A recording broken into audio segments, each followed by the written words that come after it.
Hello traders and welcome to another video review. Today is Thursday, 10th of December 2020, and we are going to take a look at the Forex calendar. It seems to be very busy today, so there's a lot of important data to be released for today, and then of course we will do the technical analysis itself. So let's just swipe down towards the Thursday's data. As you can see, we got some data that have already been published, like a data from Japan, but they were not that much important. We got the consumer inflation expectations data released already at 1 o'clock in the night from Australia. As you can see, they are in line with the expectations. We got the RBA bulletin as well, but the slightly more important data were from the United Kingdom. The GDP, industrial production, manufacturing production, visible trade balance, and construction output index of services, a bunch of data from the United Kingdom. As you can see, the industrial production beat the expectations significantly, 1.3% versus 0.3% forecast and 0.5% last month, and the GDP is in line with the expectations of 0.4%, but it's way below the 1.1% last month data, so it's not that good for the GDP overall. And we got some other data from manufacturing, production, and so on. They are not that much important, as you can see. Swipe down. The key event of today: ECB interest rate announcement. Decision will be made at 1:45. The market expects ECB to keep the interest rate at the level of 0% as usual, basically. The deposit facility rate should be still minus 0.5%, and the marginal lending facility should be 0.25% as well. So there is no change here. Any kind of change in the interest rate policy will spark a big move on the euro. So please be aware of that. And then any kind of a monetary policy, any kind of a mention of in the monetary policy report or during the press conference at 2:30 regarding the further inflationary plans towards the hiking the interest rate will spark a massive move on the euro. So please be careful of that. Because why it will spark this massive move? Because no one expects that. So please be aware of this situation. And during the New York session, we have a consumer price index, unemployment claims, and continuing claims data from the United States. As you can see, the consumer price index is expected to grow from 0% to 0.1% this month. So there's just a slight jump, but it's always something. As we know, the current interest rate policy from the Fed is not really accommodative. I mean, they are not really hiking any rates anymore. They are just trying to either stay on the same level or cut it. And then late in the night, we got last data from the New Zealand, which is business and the manufacturing index. The last reading was 51.7%. So we will see how this will impact the New Zealand dollar rate. The key event: ECB interest rate announcement and the consumer price index bags for the euro dollar analysis. So we will do this, and of course we have to do some euro GDP analysis as well. So maybe it would be better to do the British pound to the American dollar. I think that we should start with the British pound to American dollar. Yeah, there you go. After the data was published, as you can see, we are just trading lower, basically, right? We got this big pin bar here, then we got spike lower, but because of this trend line here, the bulls had been defending the drop, and the low made at the level of 1.3224 had been all bought. The high, the highest close, as you can see here, was at the level of 1.3436, so not that bad. All of this drop has been bought back again, and then next day again we tried to make a new low. It was bought Yesterday we had a nice rally almost towards the level of 1.3486, but we never reached it. The high was at 1.3477. After we hit this level, we just the bulls met the bearish pressure and closed in the middle of the range. Today, after the data was published, we are just trading basically lower, approaching the lows from Tuesday, 1.3289. This is the key intraday support for the bulls today. Of course, there is still the level of 1.3319, so they are very close. So there might be some kind of a reaction here between these two levels. And of course, the key level of support, the intraday, another intraday level of support is at 1.3229. So please be aware of that as well. So we got this range here between 1.3538, 1.3229.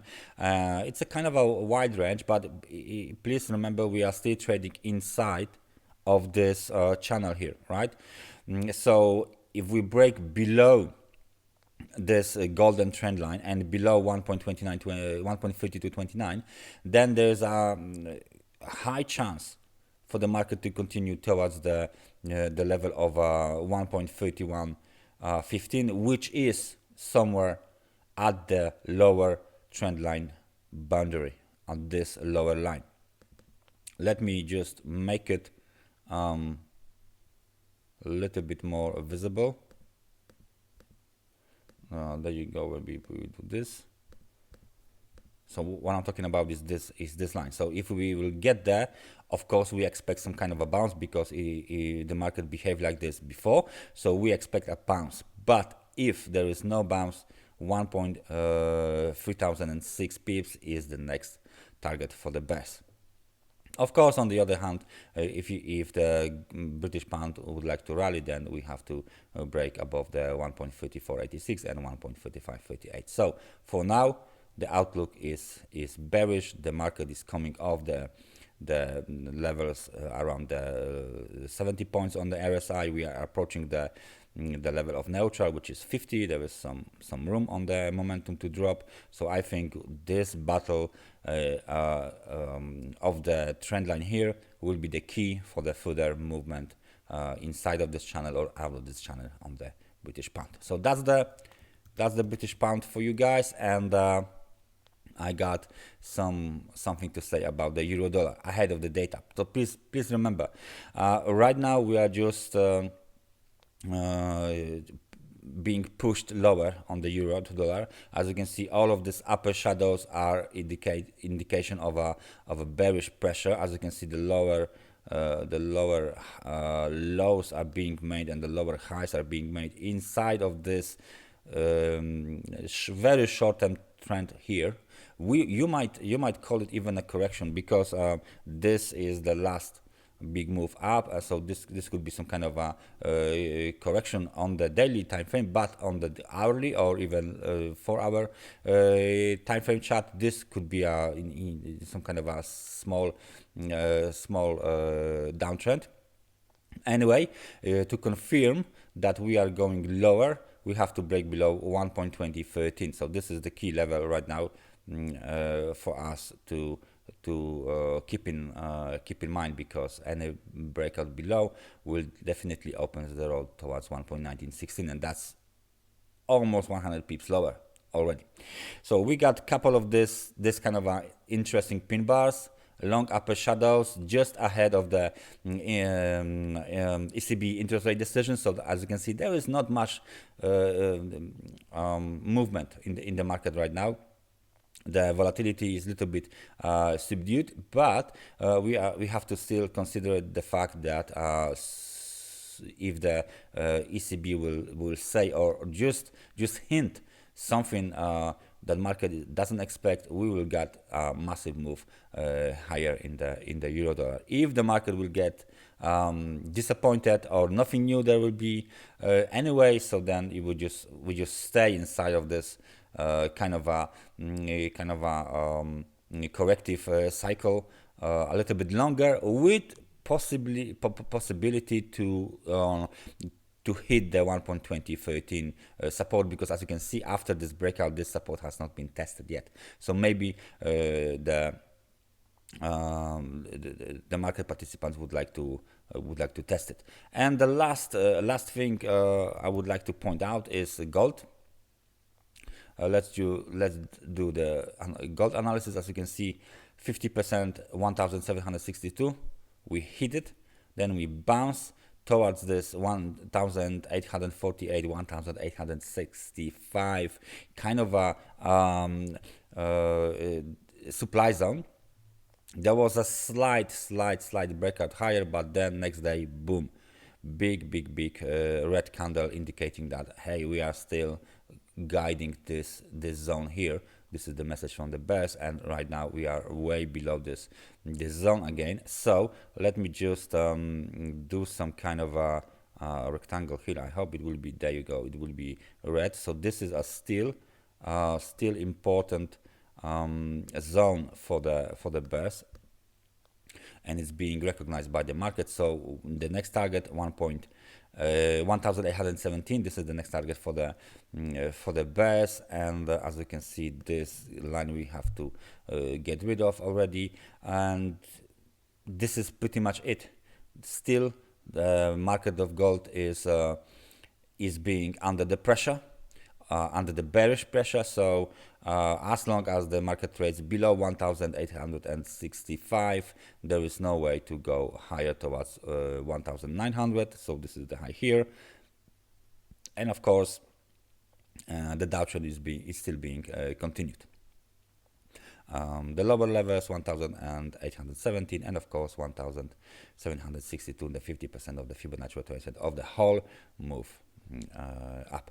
So the last thing, the RSI almost flat on the neutral level, 47 points, so just slightly below the neutral level, but as you can see, we cannot get much momentum above the 54 points. So right now, every time we try to bounce on the gold, at some level there is some kind of a bearish pressure and it's pushing it lower. So still the outlook for the gold is basically lower in the next few days. And I think that's everything for me for today. Please keep an eye on today's data release, the ECB and the data from the USA. We will see how the market will react on this data. Maybe they will beat the expectations. Maybe they will be better than expected. We will see. Maybe worse, of course. And I think I will come back to you tomorrow with the last analysis of the trading week for Friday. Thank you very much for watching, and see you guys tomorrow. Bye bye.